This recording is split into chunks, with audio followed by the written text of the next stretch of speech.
പരീക്ഷണ ലോകത്ത് ജീവിച്ചയാളല്ല Johnson. Polio ബാധിച്ചതിനാൽ സ്വന്തമായി ഒന്നും ചെയ്യാനും സാധിക്കില്ലായിരുന്നു. പഠനവും സ്കൂളുമെല്ലാം അങ്ങനെ സ്വപ്നമായി അവശേഷിച്ചു. തോറ്റുകൊടുക്കാതെ സ്വന്തമായി എഴുത്തും വായനയും പഠിച്ചു. ഇലക്ട്രോണിക്സിനോടായിരുന്നു താല്പര്യം. കിട്ടാവുന്ന സമയങ്ങളെല്ലാം പുസ്തകം വായിച്ചു. ഇരുട്ട് മാത്രമായിരുന്നു ശത്രു. അങ്ങനെയിരിക്കെ പെരുവണ്ണാമൂഴി ഗ്രാമത്തിൽ 1991 വൈദ്യുതി എത്തി.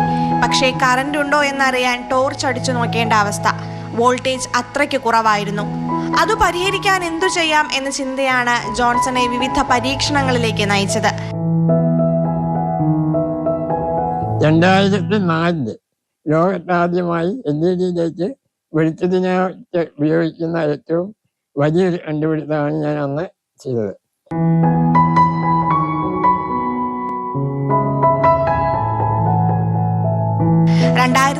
ലാണ് അലങ്കാരത്തിനായി മാത്രം ഉപയോഗിച്ചിരുന്ന LED ബൾബുകൾ കൊണ്ട് വൈദ്യുതി വിളക്കുണ്ടാക്കിക്കൂടാ എന്ന് ജോൺസൺ ചിന്തിച്ചത്. വിവിധ പരീക്ഷണങ്ങൾക്കൊടുവിൽ 5 വാട്ട് കൊണ്ട് തന്നെ പ്രകാശം വിരിഞ്ഞൊഴുകുന്ന LED ബൾബ് ജോൺസൺ വികസിപ്പിച്ചെടുത്തു. ചൂടോ അന്തരീക്ഷ മലിനീകരണമോ ഇല്ല. ഏത് പ്രതിസന്ധിയിലും ഈ സ്ഥാപനം ഇപ്പം ഞാൻ മുന്നോട്ട് കൊണ്ടുപോകുന്നുണ്ട്. അപ്പം ഈ കാലഘട്ടത്തിനനുസരിച്ച് ഉള്ള ഉൽപ്പന്നങ്ങൾ ഞങ്ങൾ റിസർച്ച് ചെയ്ത് നമ്മൾ കണ്ടെത്തുന്നുണ്ട്. ഇപ്പം 1/2 ഉൽപ്പന്നത്തോളം ഇന്ന് ലോകത്തില്ലാത്തതും ലോകത്തിന് ആവശ്യമുള്ളതുമായ ടെക്നോളജി വികസിപ്പിച്ച് എൻ്റെ കൈവശം ഇപ്പോഴുണ്ട്.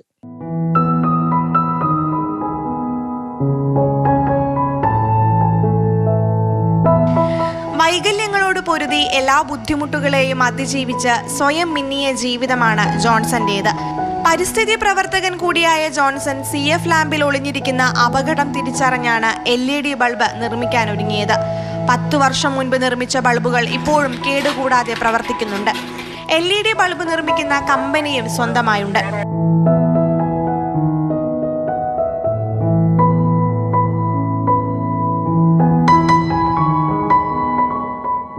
മാതൃഭൂമി ന്യൂസ്, കോഴിക്കോട്. അഖില CP ചേരുന്നുണ്ട് തത്സമയം. അഖില, ഒരവസ്ഥയ്ക്ക് മുൻപിലും ഒരു വൈകല്യത്തിന് മുൻപിലും തോറ്റുകൊടുക്കാൻ തയ്യാറല്ലാത്ത ഒരു മനുഷ്യൻ, അങ്ങനെ പോരാടി ജയിച്ച ഒരു മനുഷ്യനാണ് ജോൺസൺ. നമുക്ക് അറിയാം, കേരളത്തിലെ ആദ്യത്തെ ആ പരീക്ഷണം പിന്നീട് ഒരു വഴിത്തിരിവായി വലിയ വിജയമായി എന്നൊക്കെ പറയുമ്പോൾ എത്രത്തോളം അധ്വാനം ഉണ്ടാകും ജോൺസൺ അതിന്റെ പിന്നിൽ വെച്ചത് എന്നുള്ളത് നമുക്ക് ആ ഒരു ദൃശ്യങ്ങളിൽ നിന്ന്, ആ ഒരു റിപ്പോർട്ടിൽ നിന്ന്, അഖിലയുടെ റിപ്പോർട്ടിൽ നിന്ന് തന്നെ മനസ്സിലാകുന്നതാണ്. മറ്റുള്ളവർക്ക് കൂടി പ്രചോദനമാകുന്ന ഒരാളാണ് ജോൺസൺ. ജോൺസന്റെ വിശേഷങ്ങൾ പറയൂ. സ്വയം പ്രകാശിച്ച് മറ്റുള്ളവർക്ക് വെളിച്ചമാകുക എന്ന അക്ഷരാർത്ഥത്തിൽ വിശേഷിപ്പിക്കാൻ സാധിക്കുന്ന ഒരു മനുഷ്യനാണ് ജോൺസൺ. അതായത് ഒരു ഗ്രാമത്തിന് മൊത്തം അദ്ദേഹത്തിൻ്റെ നേതൃത്വത്തിലാണ് വെളിച്ചമേകിയത്. അപ്പോൾ ഈ ഒരു 20 കൊല്ലം മുൻപ് അലങ്കാരത്തിനായിട്ട് മാത്രം ഉപയോഗിച്ചിരുന്ന LED-യിൽ നിന്ന് ബൾബ് ഉൽപ്പാദിപ്പിച്ചാണ് ഇദ്ദേഹം ശ്രദ്ധേയമാകുന്നത്. മാത്രമല്ല 75% പോളിയോ ബാധിച്ച ഒരു മനുഷ്യൻ കൂടിയാണ് ജോൺസൺ എന്ന് പറയുന്നത്. അപ്പോൾ 1991 കോഴിക്കോട് പെരുവണ്ണാമൂഴിയിൽ ആദ്യമായി കറണ്ട് എത്തുന്നത്. അപ്പോൾ വളരെ മങ്ങിയ വെളിച്ചമായിരുന്നു. കറണ്ട് ഉണ്ടോ എന്ന് നോക്കാൻ പോലും ടോർച്ച് അടിച്ച് നോക്കേണ്ട ഒരു അവസ്ഥയായിരുന്നു. അപ്പോൾ അതെങ്ങനെ പരിഹരിക്കാം എന്നുള്ളൊരു ചിന്തയിൽ നിന്നാണ് ജോൺസൺ ഇത്തരത്തിലുള്ള LED ബൾബ് ഉൽപ്പാദിപ്പിക്കാം എന്നുള്ളൊരു ആശയം മുന്നോട്ട് വരുന്നത്. അങ്ങനെ അദ്ദേഹത്തിൻ്റെ നേതൃത്വത്തിലാണ് കേരളത്തിൽ ആദ്യമായിട്ട് LED ബൾബുകൾ ഉൽപ്പാദിപ്പിക്കുന്നത്. അപ്പോൾ ഈ പറയുന്നത് പോലെ ഈ ശാസ്ത്ര പരീക്ഷണത്തിലൊന്നും തുടർച്ചയായി ഉണ്ടായിരുന്ന ഒരു മനുഷ്യനല്ല. പോളിയോ ബാധിച്ചതിനാൽ ഈ സ്കൂളും പഠനവും ഒന്നും മറ്റുള്ളവരെ പോലെ എളുപ്പവുമായിരുന്നില്ല. അതുകൊണ്ട് സ്വയം പഠിച്ചും സ്വയം വായിച്ചുമാണ് അദ്ദേഹം അറിവ് നേടിയത്. ഇപ്പോൾ ഇന്ന് സ്കൂളിൽ പോയിട്ടില്ല എന്ന് ഞാൻ പറഞ്ഞു. അപ്പോൾ ഇന്ന് അദ്ദേഹം ഈ ഇലക്ട്രോണിക്സിൽ ഡോക്ടറേറ്റ് നേടിയ ഒരു മനുഷ്യനാണ്. അപ്പോൾ പണ്ട് പഠിക്കുമ്പോഴൊക്കെ ഇരുട്ടായിരുന്നു വില്ലൻ.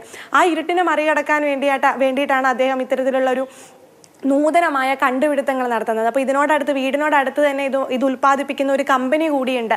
അപ്പോൾ എല്ലാ പരിമിതികളെയും മറികടന്നുകൊണ്ട് ഒരു ഗ്രാമത്തിന് മൊത്തം വെളിച്ചമായ ഒരു മനുഷ്യനാണ്. അതുപോലെ തന്നെ മറ്റുള്ളവർക്ക് കൂടി മുന്നിൽ വെളിച്ചമായി സ്വയം പ്രകാശിച്ചു നിന്നൊരു മനുഷ്യനാണ് ജോൺസൺ. എല്ലാവർക്കും പ്രചോദനമാകുന്ന ഒരു നല്ല റിപ്പോർട്ടായിരുന്നു അത്.